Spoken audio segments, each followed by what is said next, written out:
तो यूरोपीय यूनियन के द्वारा भारत के बीच में रुकावट पैदा करना अब यूरोपीय देश के लिए एक बहुत बड़ी मुसीबत बन चुका है।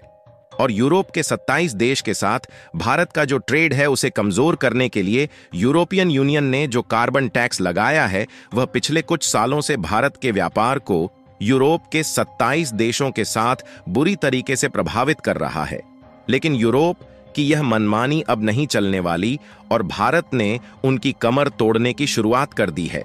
क्योंकि भारत ने यूरोप के द्वारा उठाए गए इस कदम का तगड़ा विरोध किया है, जिससे यूरोपियन यूनियन को एक काफी बड़ा झटका लगा है। क्योंकि यूरोपीय यूनियन भारत का विरोध कर रहा है, लेकिन यूरोपियन यूनियन के 27 अमीर देश भारत से व्यापार किए बिना नहीं रह सकते। और यह भी खबर निकल कर आ रही है कि यूरोपीय यूनियन की जो ज्यादातर रिफाइनरीज है उनमें ताले लग चुके हैं, यानी कि वहां शटडाउन हो चुकी है, जिसके कारण उन्हें आयल की सप्लाई भारत से लेना पड़ रहा है। और भारत के द्वारा यूरोप में आयल प्रोडक्ट का एक्सपोर्ट इतनी तेजी के साथ बढ़ता जा रहा है।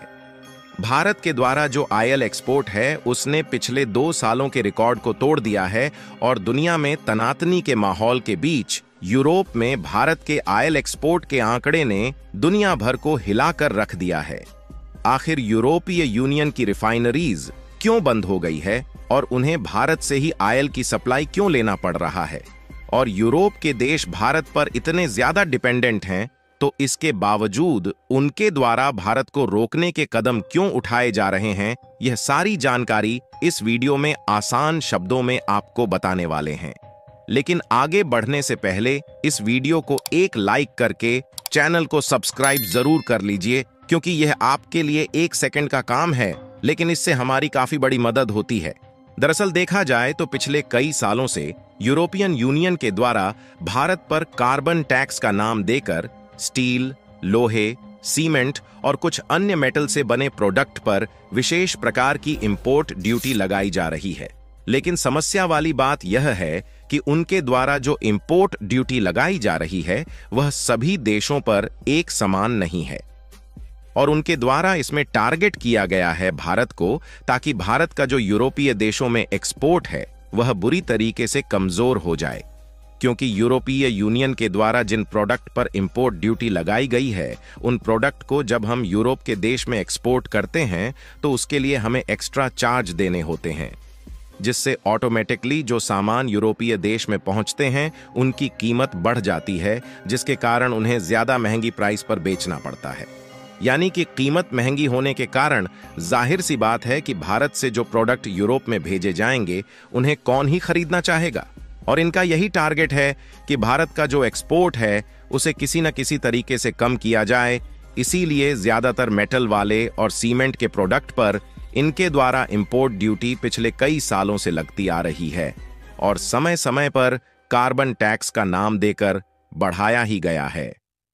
और पिछले साल जब इंडियन मैन्युफैक्चरर ने इस बात की शिकायत की तो यूरोपियन यूनियन इस पर इन्वेस्टिगेशन कर रहा है, लेकिन इस इंपोर्ट ड्यूटी को कम करने का कोई निर्णय नहीं लिया गया, बल्कि इसे 2026 से नए तरीके से लागू कर दिया जाएगा, जिससे भारत के द्वारा यूरोपियन यूनियन में जो स्टील और सीमेंट समेत कई अन्य प्रोडक्ट का यूरोपीय यूनियन में एक्सपोर्ट है उसमें ताला लग सकता है। इसीलिए हाल ही में रिपोर्ट निकल कर आ रही है कि भारत के जो फाइनेंस मिनिस्टर है इन्होंने यूरोपियन यूनियन के द्वारा लगाए गए इस टैक्स को एक तरफा और मनमानी बताते हुए यूरोपियन यूनियन को तगड़ी फटकार लगाई है, जिससे यूरोपियन यूनियन को एक बहुत बड़ा झटका लगा है। और अगर इसमें हम लोग शांत बैठते हैं तो कहीं ना कहीं आगे चलकर भारत का काफी ज्यादा नुकसान होने वाला है, क्योंकि पिछले साल भारत का यूरोपियन यूनियन में जो टोटल बायलैटरल ट्रेड हुआ था वह 137 बिलियन डॉलर के करीब था,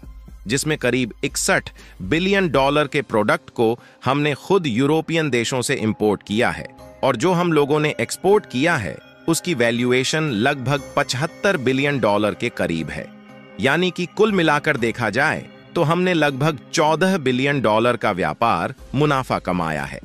और यही एक्सपोर्ट निर्भर करता है कि भारत की इकोनॉमी कितनी आगे जाएगी, क्योंकि इसी मुनाफा का इस्तेमाल करके हम अपने देश में विकास को काफी तेजी के साथ आगे बढ़ा सकते हैं। लेकिन यूरोपियन यूनियन कुल मिलाकर भारत का यही प्रॉफिट घटाने की कोशिश कर रहा है।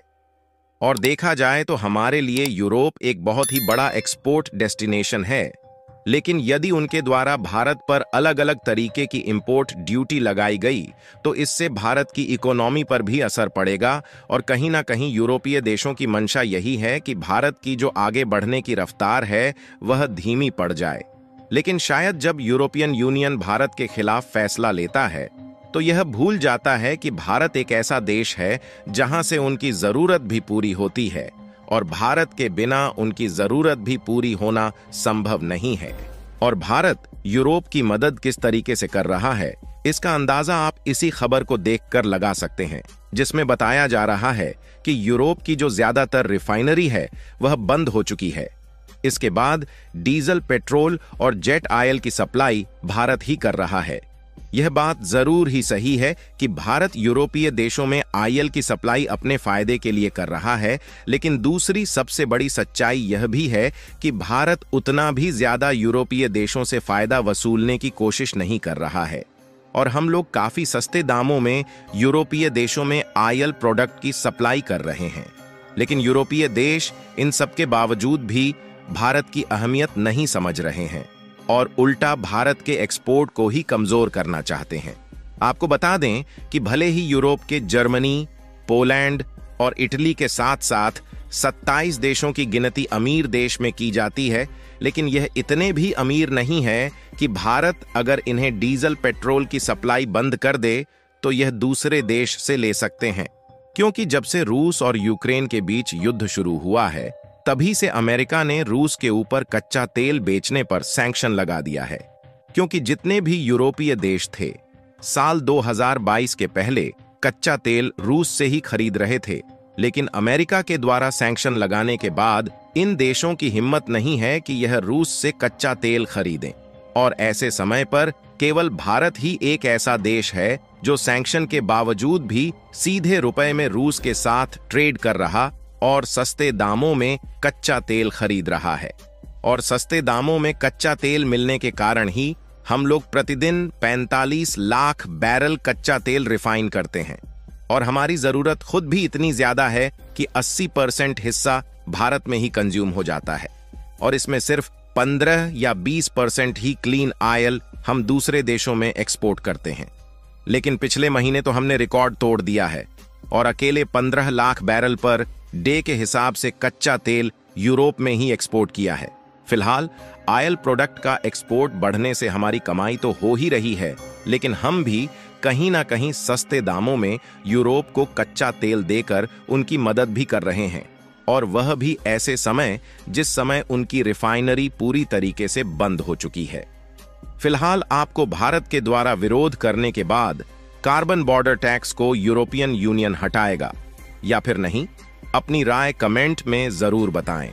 और इस वीडियो को एक लाइक करके अपने मित्रों तक शेयर जरूर करें ताकि उन्हें भी जानकारी मिल सके। इसी तरह और भी नॉलेजेबल वीडियो देखने के लिए चैनल को सब्सक्राइब करके बेल आइकन को ऑल पर जरूर सेलेक्ट करें। जय श्री राम।